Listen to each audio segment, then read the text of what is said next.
On ne va pas se mentir sur iTélé. On parle ce soir avec nos invités de la chute du rouble. Doit-elle nous faire peur? Moscou n'entend pas se laisser faire. Après les attaques subies par le rouble sur les marchés, le gouvernement russe et sa banque centrale ont réagi en évoquant des restrictions sur les mouvements de capitaux et la vente massive de devises, notamment des milliards de dollars. Vladimir Poutine ne s'est pas encore exprimé. Il devrait le faire demain lors d'un grand discours traditionnel, mais qui sera évidemment en grande partie consacré à la situation économique de la Russie et un certain mouvement de panique qui gagne une partie de la population face à la chute du rouble.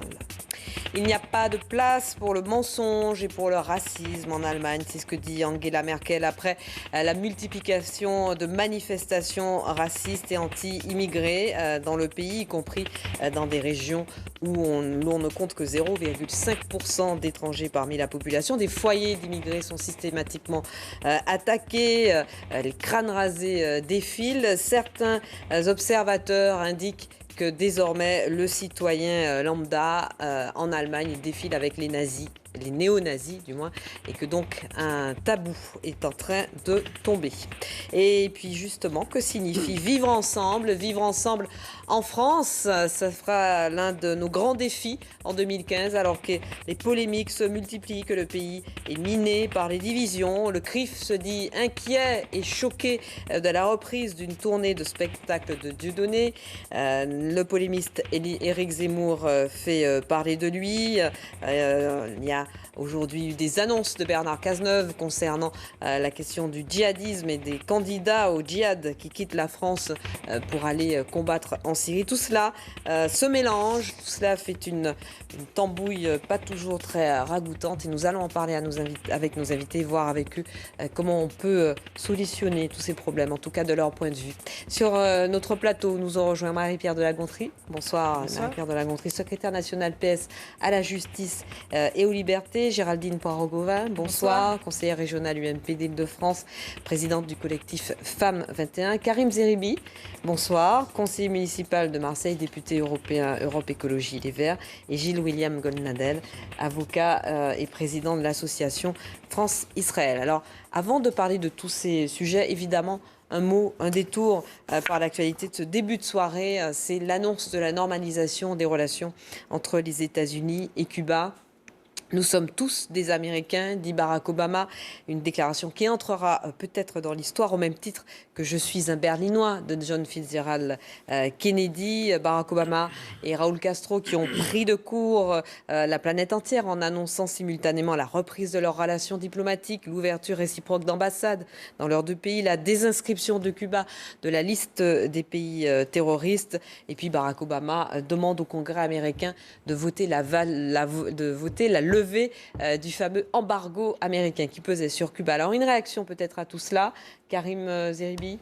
Écoutez, je crois que c'est un moment important, 50 ans d'embargo, donc une relation qui va redémarrer. Cuba n'est plus ce qu'elle était, même si ça reste un régime autoritaire, donc avec une privation de liberté et tout ce que l'on veut combattre aussi au nom des droits de l'homme et de la dignité. Néanmoins, on voit aussi les limites d'un embargo, puisque ce régime n'a que très peu évolué. Et je considère que c'est un beau geste que fait Obama, un geste d'ouverture. Et on en parlera tout à l'heure. Il y a un pays qui s'isole, c'est la Russie. Il y a un pays qui s'ouvre et qui veut fédérer. Ce sont les États-Unis d'Amérique. C'est digne d'Obama. J'aurais aimé effectivement qu'il ait la même force au Proche-Orient pour rassembler deux peuples qui se tournent le dos. Il reste 2 ans. Il reste 2 ans. Ça paraît un peu court quand même sur un sujet aussi brûlant. Enfin, le geste sur Cuba est appréciable. Je pense que c'est bien pour l'avenir, pour les Américains, pour les Cubains. Rassembler les peuples, c'est toujours un geste positif pour un homme d'État. Géraldine Poirot-Gauvin? Oui, on pouvait imaginer, après la défaite électorale qu'il a subie il y a quelques semaines, que Barack Obama allait être anesthésié par cette situation. Et au contraire, voilà, c'est historique. Moi, j'ai toujours, depuis que je suis née, entendu parler de cet embargo. Depuis 1961. Voilà, donc, la rupture des relations en 61, l'embargo en 62. Donc c'est vraiment un jour historique. Et puis on voit qu'il y a eu quand même des années, enfin des mois de négociations, et tout ça nous le découvrons aujourd'hui. Donc voilà, il a décidé de prendre toute sa place dans son mandat de prix Nobel de la paix. Je crois qu'il a eu le prix Nobel de la paix. Donc voilà, c'est un beau jour. Des négociations secrètes menées pendant plusieurs mois et un Barack Obama qui abat ses cartes en surprenant tout le monde. C'est un petit peu la nouvelle méthode. Là, il a fait récemment Gilles William Goldnadel avec la Chine en annonçant des mesures sur le climat. Il a surpris aussi son monde, mais là, c'était des affaires intérieures en parlant de régularisation massive des sans-papiers. Aujourd'hui, ce nouveau coup de maître ou coup de bluff selon vous? Écoutez, il l'a fait aussi avec l'Iran. Oui, absolument. En menant des négociations secrètes. Moi, je me garderais bien, je suis d'accord avec ce qui vient d'être dit, mais je me garderais bien d'être lyrique. D'abord, c'est un peu existentiel, parce que jusqu'à maintenant, Barack Obama n'a pas fait montre d'une très grande créativité, en tout cas d'une très grande réussite en matière de politique extérieure.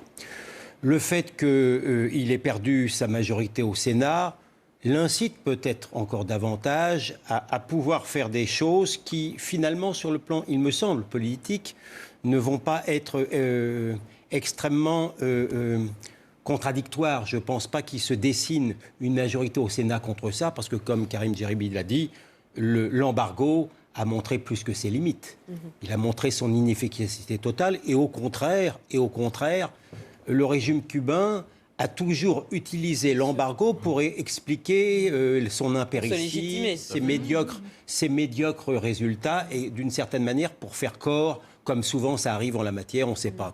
En réalité, c'est difficile. Quand on accepte un régime autoritaire, on se fait enguirlander, et lorsqu'on ne l'accepte pas, c'est la même chose. Donc on est toujours entre deux choix mauvais. Sur le fond, écoutez, ça me paraît pas trop mal, mais encore une fois, il y a toujours un régime communiste plus qu'autoritaire, avec Raúl Castro, donc je n'arrive pas non plus à être dans un sentiment de réjouissance totale, d'autant qu'il faut bien comprendre qu'aux États-Unis, et notamment en Floride, il y a des réfugiés cubains très en dissidence par rapport au régime communiste et qui ne vont pas non plus baigner dans l'euphorie.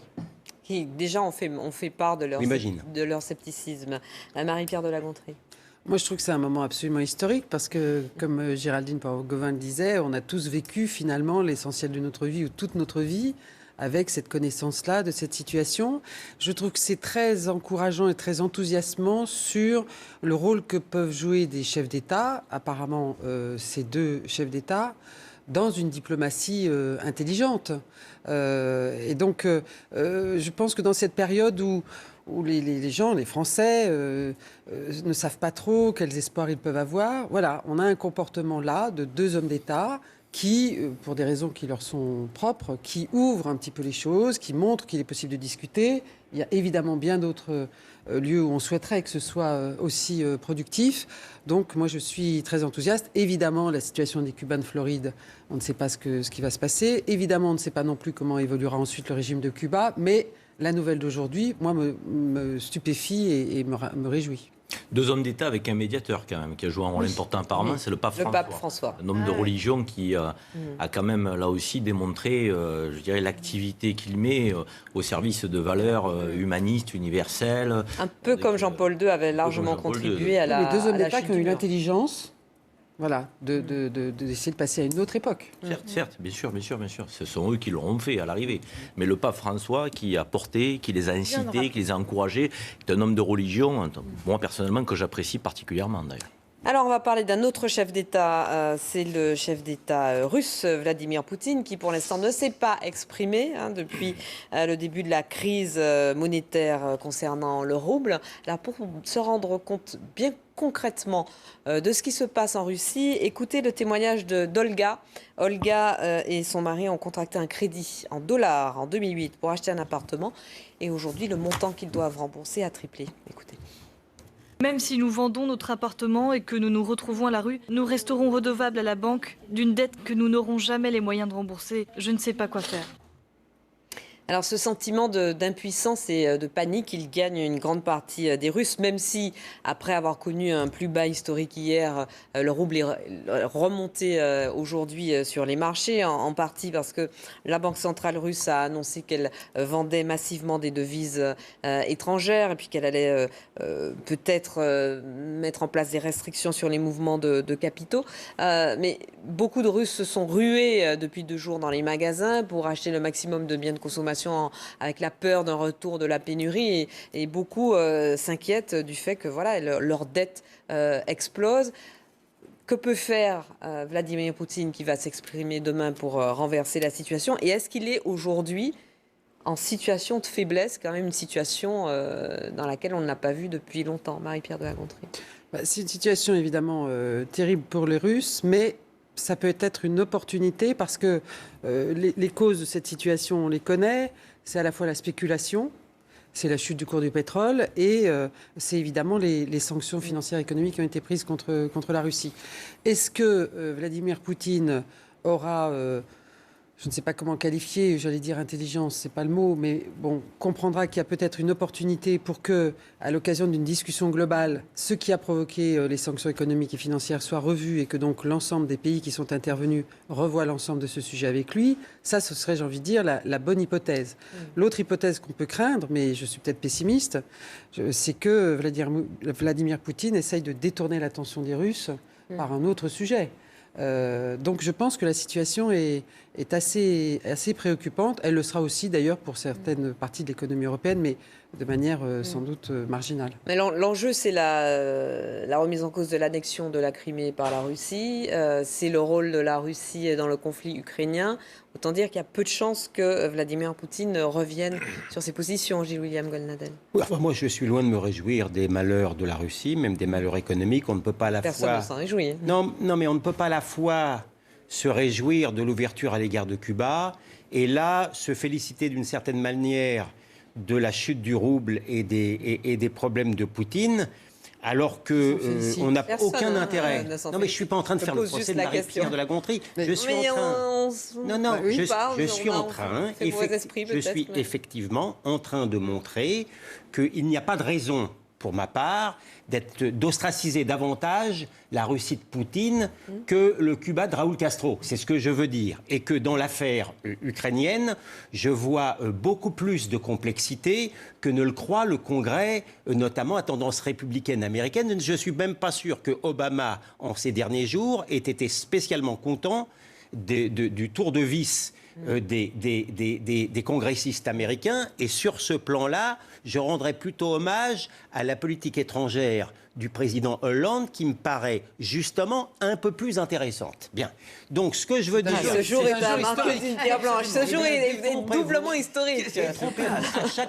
À chaque fois quand je suis ici et que je me permets de donner un satisfecit au président Hollande, les gens s'étonnent et moi je m'étonne de leur étonnement. Non, mais c'est quand... Non, précisez que c'est quand vous êtes ici que vous donnez des satisfecits. Non, détrompez-vous. Non, je suis rarement critique envers la politique étrangère. C'est vrai, je vous rends cette justice. Alors, non, ceci posé, pour autant que ma position soit extrêmement importante sur le sujet, non, moi j'en appelle... alors, sur le plan du rouble, je pense que Poutine a de la réserve. Il a, notamment à l'égard des oligarques, des moyens de persuasion plus importants que ne l'ont, par exemple, les leaders occidentaux par rapport aux responsables industriels ou financiers européens, si vous voyez ce que je veux dire. En tout cas, M. Khodorkovsky comprend ce que je peux dire. Donc, je ne crois pas... Mon hypothèse, c'est qu'on aurait tort de muser beaucoup sur les malheurs du rouble d'aujourd'hui, et je suis, pour ma part, pour une vision un peu moins simpliste de l'affaire ukrainienne. Voilà. Géraldine Poirot-Gauvin. Oui, il y a une fermeté dans les décisions de Poutine j'abonde dans votre sens, qui ne laisse pas présager des bonnes nouvelles à la fois pour la politique interne et puis pour la politique internationale, à la fois économique et diplomatique. Parce que derrière tout ça, il y a évidemment des enjeux économiques énormes, le prix du baril, aussi la situation des États-Unis qui est un peu paradoxale parce qu'à la fois la baisse du cours du baril, c'est aussi dû à des choix économiques sur le gaz de schiste notamment, donc il y a des conséquences économiques énormes et des choix économiques à faire dans les prochaines semaines si on veut éviter un effet domino, une contagion de cette crise monétaire qui touche la Russie au niveau mondial. Il y a effectivement des entreprises qui ont investi. Je pense même à des entreprises françaises qui ont investi énormément en Russie et qui vont être en difficulté. On voyait cet exemple dans votre reportage de ces ménages qui ont fait des prêts mais en devises étrangères. Donc voilà, il y a énormément de conséquences économiques qui sont à attendre. Alors demain, il y a un discours attendu de Poutine, mais méfions-nous de Poutine. Nous pouvons nous attendre à tout. La question quand même, c'est comment on en sort.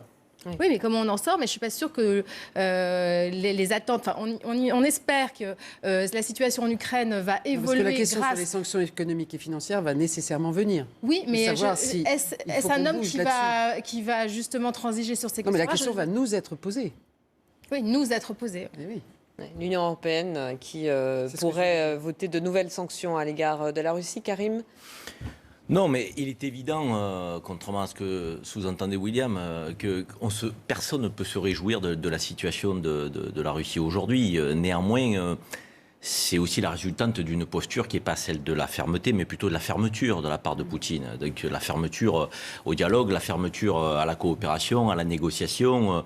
Donc il joue toujours du bras de fer et il a toujours donné le sentiment qu'il pouvait se passer à la fois de l'Union européenne et de tout le monde. Donc la réalité reprend, je dirais, ses droits et ça ressemble à une situation qui a été catastrophique pour l'ex-URSS, qui était 1998. Et c'est de là aussi que vient la crainte des Russes, parce que à cette époque-là, ça a été l'effondrement du régime ex-URSS, avec les conséquences qui pointent là, c'est-à-dire la dégringolade du rouble, que le prix du baril qui était, je crois, à $10 à l'époque, qu'il est à 60 aujourd'hui. On dit qu'en 2015, il risque de descendre à 50. Non, il y a nécessairement aujourd'hui les conditions. J'espère que Poutine va avoir un esprit, une posture un peu d'ouverture, de redémarrer des négociations plutôt que d'être dans un bras de fer qui n'a que trop duré. On sait qu'il y a des enjeux, il y a l'Ukraine évidemment, mais pas seulement. Il y a aussi le pipeline sud que Poutine veut terminer par la Bulgarie. Celui du Nord est terminé, il y a plutôt un bon accord avec les Allemands. Donc il faut aujourd'hui qu'on reprenne les discussions. François Hollande, William l'a dit, a fait un geste, a fait un pas. Donc il faut que l'Union européenne globalement le fasse et que Poutine démontre un esprit d'ouverture. On pourrait en sortir, mais rien n'est gagné quand même. Ça va être difficile. Les jours qui viennent vont être compliqués. Troisième thème de notre On va pas se mentir ce soir. Écoutez ce que dit Angela Merkel à propos des manifestations racistes organisées régulièrement en Allemagne depuis plusieurs semaines. Manifestations anti-immigrés qui se réclament du hooliganisme. Ceux qui appellent à manifester s'autoproclament des hooligans contre le salafisme. Angela Merkel qui reconnaît le droit à manifester, mais pas celui à instrumentaliser une population. Écoutez-la. Il y a bien entendu la liberté de manifester en Allemagne, mais il n'y a pas de place pour l'incitation et les mensonges à propos de gens qui nous viennent d'autres pays. Et c'est pourquoi tout le monde doit faire attention pour ne pas être instrumentalisé par les organisateurs de tels événements. Alors ce sont des petites manifestations qui ont débuté il y a environ un mois et demi en Allemagne. Elles réunissaient au départ 100, 200, 400 personnes et en début de semaine, en fin de semaine dernière et début de semaine, 15 000. Donc en moins de 2 mois, on est passé de 200 à 15 000 manifestants. Les manifestations qui désormais ont lieu un peu partout dans le pays avec des slogans ouvertement racistes et non seulement contestataires, des slogans anti-immigrés où on fait un lien direct entre la violence, la haine et la figure de l'immigré. Des foyers d'immigrés sont attaqués, sont incendiés. Et dans ces manifestations, on trouve de tout, si l'on en croit les observateurs et les sociologues allemands qui se penchent sur cette question. On trouve des citoyens lambda qui en ont un peu assez de la pression fiscale et qui sont inquiets pour l'avenir de leurs enfants. Mais on trouve aussi des groupuscules néo-nazis. Et un des observateurs de ces manifestations, un chercheur de l'université de Düsseldorf, s'exprimait en disant « Avant, on ne défilait pas avec les néo-nazis, ça ne se faisait pas. Et bien aujourd'hui, il semble qu'un tabou soit tombé. » Une réaction déjà, avant qu'on commence vraiment à entrer dans le débat sur cette question, une réaction au succès grandissant de ces manifestations et au fait qu'aujourd'hui, des Allemands... Monsieur et Madame tout le monde n'hésitent pas en Allemagne, quand même pas neutre, à défiler avec des groupes de néo-nazis. Madame Prohorova. Et c'est justement parce que ça se passe en Allemagne que tous les médias et tout le monde regardent ces événements avec beaucoup d'inquiétude.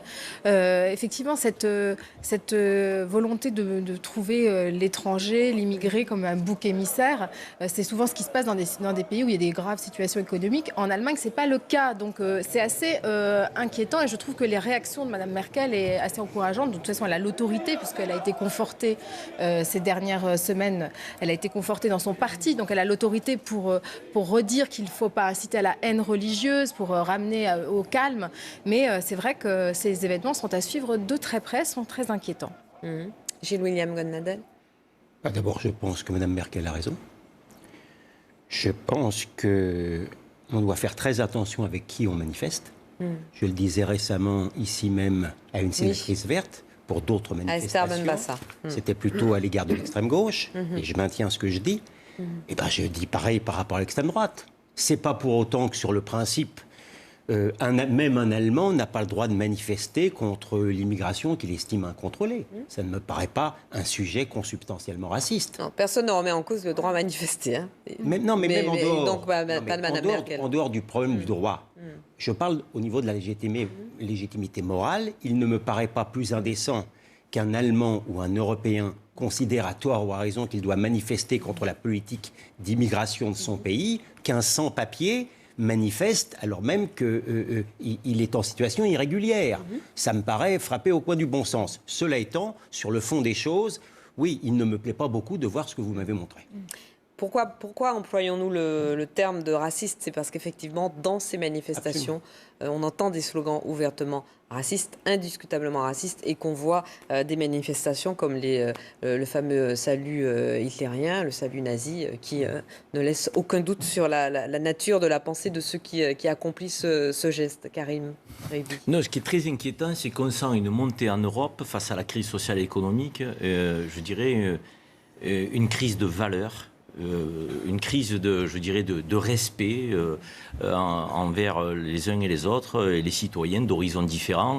Et effectivement, on laisse la place à des groupuscules qui petit à petit grossissent. On commence par des petites manifestations, on commence par des actes isolés, que ce soit le racisme ou l'antisémitisme. Je veux dire, moi je dis qu'il y a deux postures à adopter. C'est la posture de l'égalité de traitement face à tous les racismes. Il n'y a pas d'échelle, de graduation, un racisme plus important que l'autre. Le racisme contre les juifs, le racisme contre les musulmans, le racisme contre les Français, s'il y en a sur notre sol. Donc, ils sont tous à combattre de la même manière. Et puis la fermeté derrière les actes lorsqu'ils existent. Et effectivement, il faut laisser aucune place au sentiment d'impunité. Il n'y a pas de négociation possible à ce niveau-là. Et je pense que la fermeté de Mme Merkel est importante, mais ça signifie quand même que tout ne va pas si bien que ça en Allemagne, sur le plan social et économique. On prend toujours effectivement l'Allemagne en référence, donc, parce que ça découle souvent de ces situations, j'allais dire un peu de précarité, d'inquiétude de l'avenir, et on se dit qui prend ma place, qui va prendre la place de mes enfants. C'est souvent comme ça que le racisme monte dans les sociétés. Et là, il y a quand même une question à se poser aujourd'hui, c'est la réponse européenne. Parce qu'on a des réponses nationales, mais on est dans un continent aujourd'hui qui a décidé de se réunir et d'avoir un destin commun. C'est quoi aujourd'hui la politique européenne sur le plan politique, sur le plan social, sur le plan économique? Donc on a fait l'Europe pour ne plus se faire la guerre, ça ne suffit plus comme argument. Il faut aujourd'hui une Europe beaucoup plus politique, une Europe des investissements, une Europe de la relance économique, une Europe de l'emploi, une Europe de la jeunesse, une Europe du vivre ensemble. Et cette Europe-là, elle doit aussi évoquer des questions qui sont celles de l'immigration, qui ne sont pas des questions taboues. Mais on peut parler d'immigration sans pointer du doigt donc celui qui est différent avec des anathèmes racistes qui sont inacceptables. On précise par rapport à ce que vous dites, Karim Zeribi, qu'effectivement, il y a plus de pauvres en Allemagne aujourd'hui qu'il y a 10 ans. Et ça, c'est en marge de la réussite réelle de l'économie allemande. Et qu'il y a donc beaucoup, parmi ces manifestants, de gens qui se sentent laissés pour compte. Bien sûr, moins de chômage ne veut pas dire pas moins de pauvres. Mais au-delà du discours de fermeté, au-delà du discours de fermeté, quelle solution? Parce qu'on voit bien que ces idées se propagent et qu'il y a de plus en plus de manifestants dans les rues qui n'hésitent pas, donc, je le disais, à manifester avec des néo-nazis. Marie-Pierre de la Gontrie. Comment les gouvernements peuvent-ils éviter la propagation de ces idées? Je pense, pourquoi est-ce que ces images nous frappent? C'est que on se dit, ont-ils de la mémoire? Et moi, je suis très frappée de ce que finalement, peut-être, on ne rappelle pas suffisamment aux nouvelles générations, à nos enfants, etc., ce qui a pu se passer, ce qui est arrivé, et pourquoi est-ce que tout ça n'est pas acceptable. Vous n'êtes peut-être pas d'accord, mais moi j'ai cette... D'accord. oui, voilà, c'est mon point de vue et je le partage. Ce que je veux dire par là, c'est que quand on voit ces images en Allemagne, on est frappé parce que c'est l'Allemagne, mais on doit aussi penser à la France. Et pour le coup, moi je pense comme vous, Gilles-William Gonadel, on ne peut pas manifester avec n'importe qui. Et donc je sais très exactement à quoi vous faites référence et je suis d'accord avec ça. Je pense qu'on n'a pas été assez exigeant et voire intolérant finalement. Nous aurions dû ne jamais accepter un certain nombre de choses en France. Alors, la situation n'est pas très bonne non plus. Moi, je suis allée... On va en parler. Je vous interromps parce que c'est le moment de la coupure pub. Et justement, c'est le sujet de la deuxième partie dont on ne va pas se mentir. On va parler du cas de la France et de ce que signifie dans notre pays et non ce pays, vivre ensemble en 2015. À tout de suite. C'est pas exactement...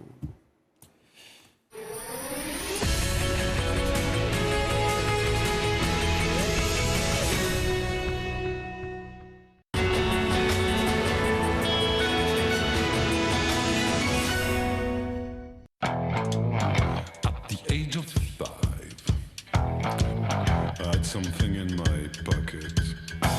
You know, baby, we can have a lot of fun. I'm a man. Au sauvage, le parfum, par Christian Dior. Persistent dreams at night.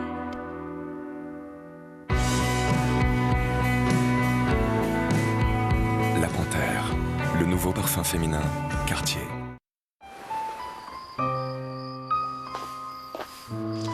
Regarde, tu peux faire un vœu. C'est fait. N'interrompez jamais le plaisir d'un café Senseo. Et découvrez la machine édition limitée, signée par l'artiste Romero Brito. En ce moment, profitez de remises jusqu'à 50 € remboursés. Chérie, je te parie que dans 8 secondes, tu seras jamais prête. Top! Bah alors, même moi, qu'est-ce que tu fais? Je t'attends? J'arrive. Avec Pulsar, chaque seconde compte. Pour un cadeau, y a pas que l'intention qui compte. Menlook.com, des milliers d'idées cadeaux pour lui faire vraiment plaisir. Menlook.com. Alain Flelou présente Chin Chin spéciale fête. Maman lunette deux paires. Oh, je connais ça, c'est Chin Chin. Une troisième paire? Vous êtes sûr? Et oui, Père Noël, Chin Chin spéciale fête, c'est 3 paires de lunettes jusqu'au 31 janvier. La 3e paire pour vous ou pour offrir à qui vous voulez. Il se prend pour le Père Noël. Il est fou, un Flelou! Dispositif médical CE. Avec le nouveau et puissant moteur numérique V6 de Dyson, les cyclones 2 tirs radiales et la dernière brosse motorisée, le nouveau DC62 de Dyson aspire autant de poussière qu'un aspirateur standard. Testez-le. Voir conditions sur Dyson.fr.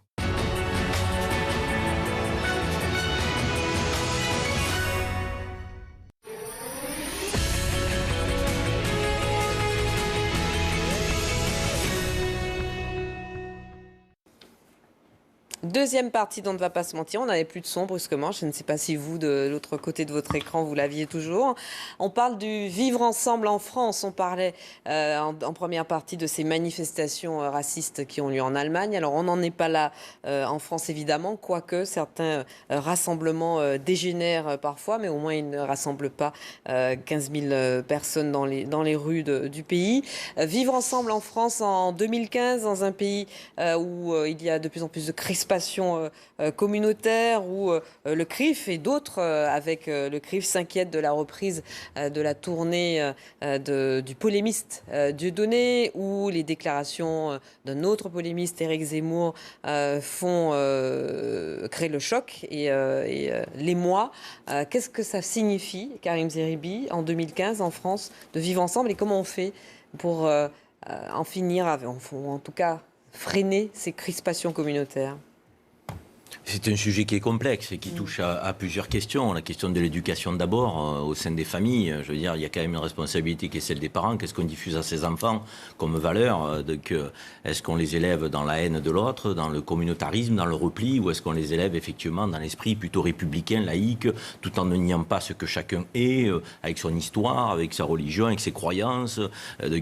La France permet ça quand même. Je pense que le meilleur terrain et la meilleure réponse, c'est effectivement ne pas fléchir, ne pas flancher sur les valeurs républicaines et laïques de notre pays, qui représentent une chance pour chacun d'ailleurs, d'où qu'il vienne et quel qu'il soit. Donc l'éducation, les parents puis l'école derrière, et puis lorsqu'il y a un comportement déviant, fermeté absolue, mais encore une fois, fermeté absolue, sans graduation, sans deux poids deux mesures, avec la même fermeté. Et moi, quand j'entends ça le français, je suis autant choqué que quand j'entends ça le bougnoul, ça le noir, ça le juif. Je veux dire, de la même manière, je veux dire, que mon irritation n'a pas de graduation en fonction de l'insulte qui est posée. Et donc, je pense effectivement que c'est un peu le rôle de chacun de le rappeler.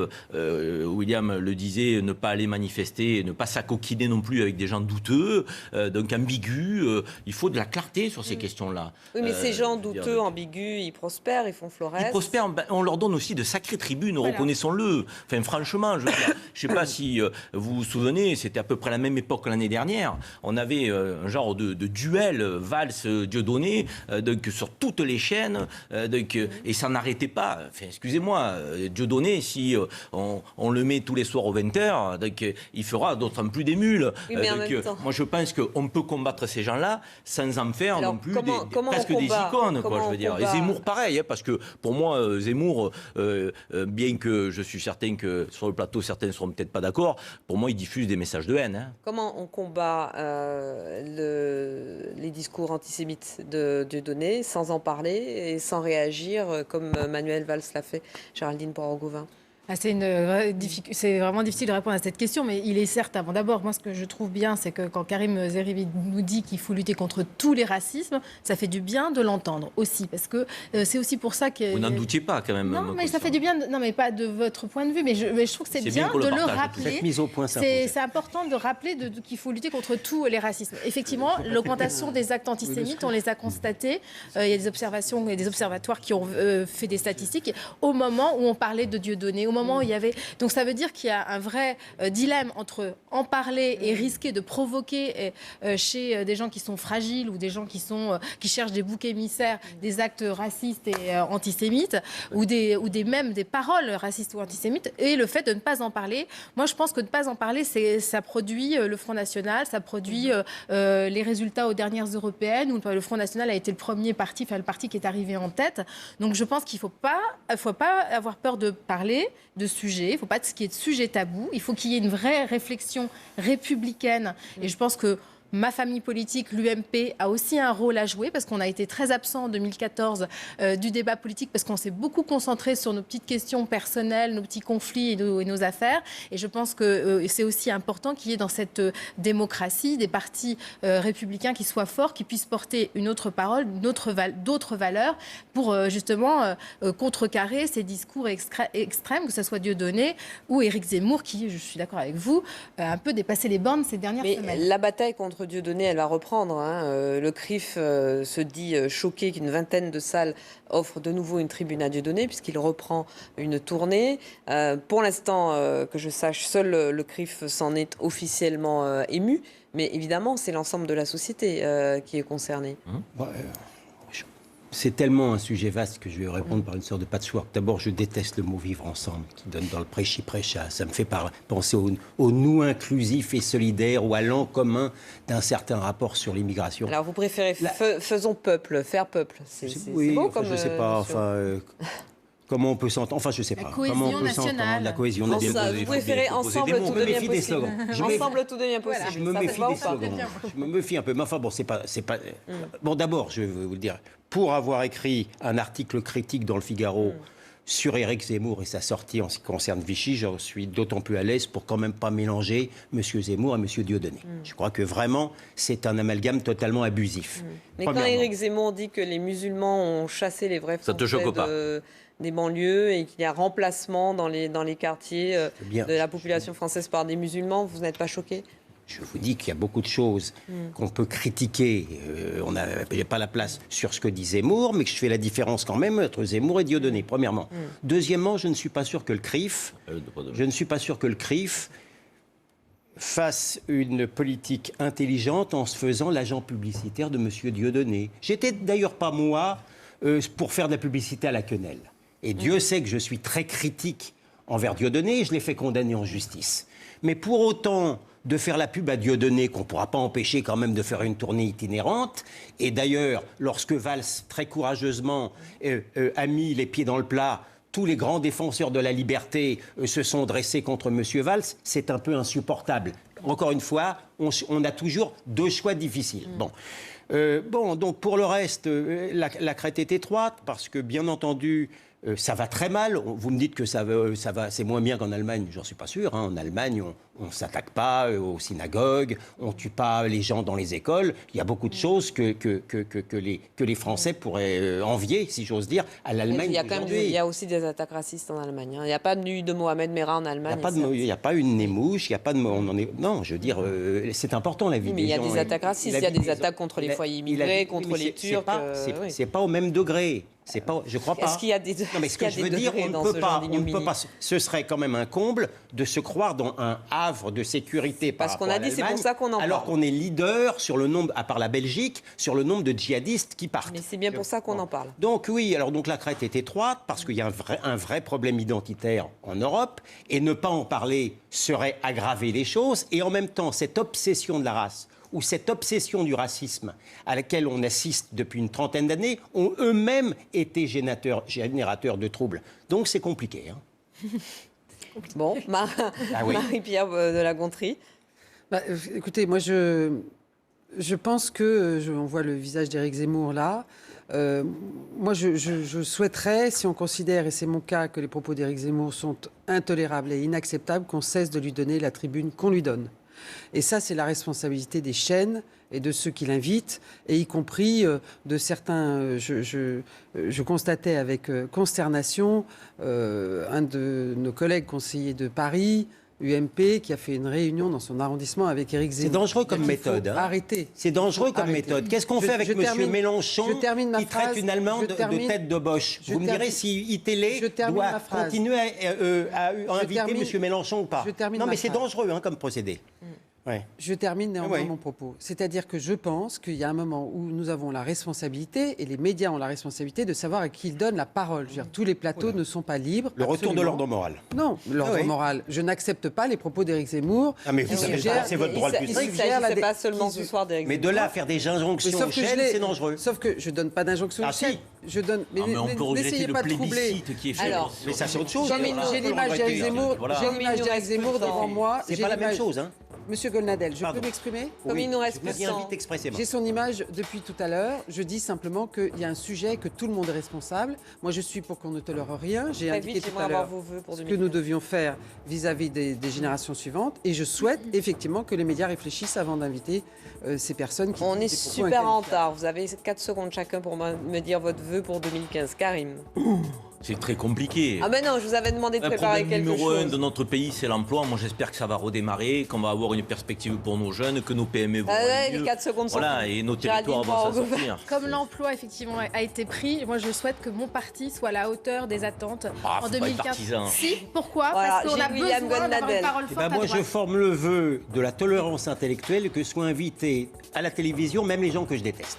D'accord. Et Marie-Pierre de la Gontrie? Vous confondez détestation. Mais c'est quoi votre vœu? Ne répondez pas. C'est quoi votre vœu? Vite, on est en retard. Je fais tout depuis tout à l'heure. Je réclame le droit au vœu. Mon vœu, c'est que, effectivement, comme Karim Zeribi, c'est que la situation économique permette à ce qu'un certain nombre de personnes qui n'ont pas de travail retrouvent le chemin de l'emploi. Merci beaucoup à tous les 4. Merci à vous. Je vous souhaite de très bonnes fêtes de fin d'année. Je m'en vais quelques jours, quelques vacances. On se retrouve l'année prochaine, en 2015, si tout va bien. Excellente soirée. Au revoir.